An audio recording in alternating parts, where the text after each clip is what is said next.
First of all, it's extremely significant for us, not just from the perspective of doubling the size of our company, because literally it doubles the size of our reserves. Right. It doubles the size of the platform we use to operate, which is, we go from a 20% stake to a 40% stake in a joint venture that's fully integrated, 960 megawatts of power, 3 gas plants, over 240 producing wells, second largest gas producer to the LNG for export, and natural gas liquids to the petrochemical sector via Indorama. Yeah. And the significant aspect for us is the fact that we now get to operate it. Right. And I think it's a privilege to be able to take over such an asset that has been developed for the last 60 years by majors with the best of technology, the best of effort, with also done in periods of time of relative stability in global energy, in the global energy market.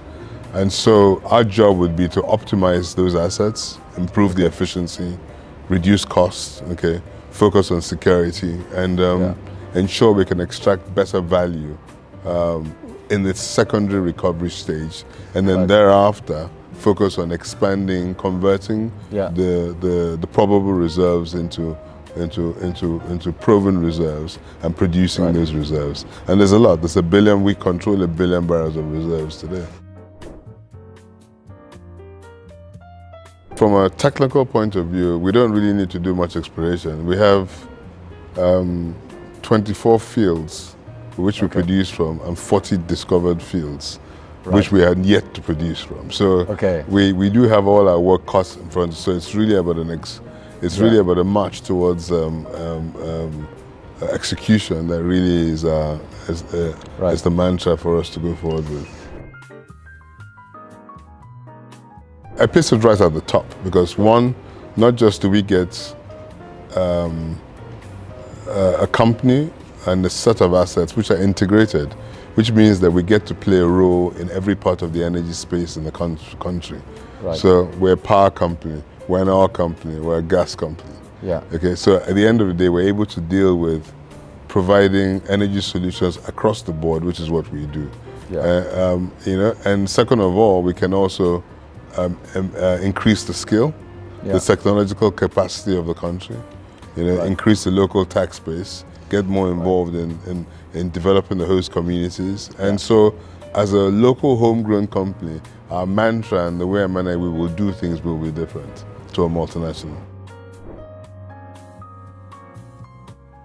If you look at our evolution, I've been in the oil business 30 years. So we've done everything from, I acquired in 2000 Unipetrol, which was Esso's downstream assets, which came with 250 petrol stations. In 2002, I acquired Agip's downstream operation from the Italians. Okay, we merged it, created the Oando brand. We were the largest fuels retailer. We went into gas distribution via Lagos Gas Pipeline Distribution System, which is called GasLink then. We did we built over something like 400-500 kilometers of gas pipelines. Okay. And we had over 200 customers. We created the first wave of movement of companies that were dependent on diesel generation to run their factories. Were able to do so. All of this stuff is only possible with governmental support, because at the end of the government must create an enabling environment. Yeah. So we've always been able to work with the government of the day towards ensuring that our positive attempts at driving the indigenous participation in the industry and providing energy solutions for the public have always been done. So this was no different. We explained what we wanted to achieve. We got their pre-approval. We negotiated, we concluded, we sought approval for the deal. Yeah. And we got the pre-approval. We concluded the transaction. We went back to seek consent, and it was granted. Of course, on terms and conditions. I would say we had probably 3 months of intense negotiations. Okay. And then 1 year of actually implementing the transactions. That's a tough one. Raising capital is tough in today's world. No, I'm sure it is. And of course, in the process of raising capital, you also have to clean up the company in readiness to hand over to the new owner. So it was hard work on both sides. I'm sure.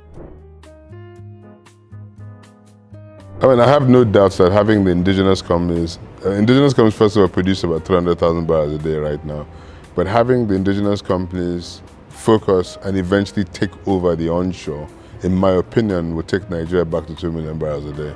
Because you see, the installations are there, the facilities have been done. There's very, very low below ground risk. The risk is the above ground risk, primarily security. And I think the indigenous management have a much better chance in terms of dealing with the security challenges in conjunction with the government than the multinationals will.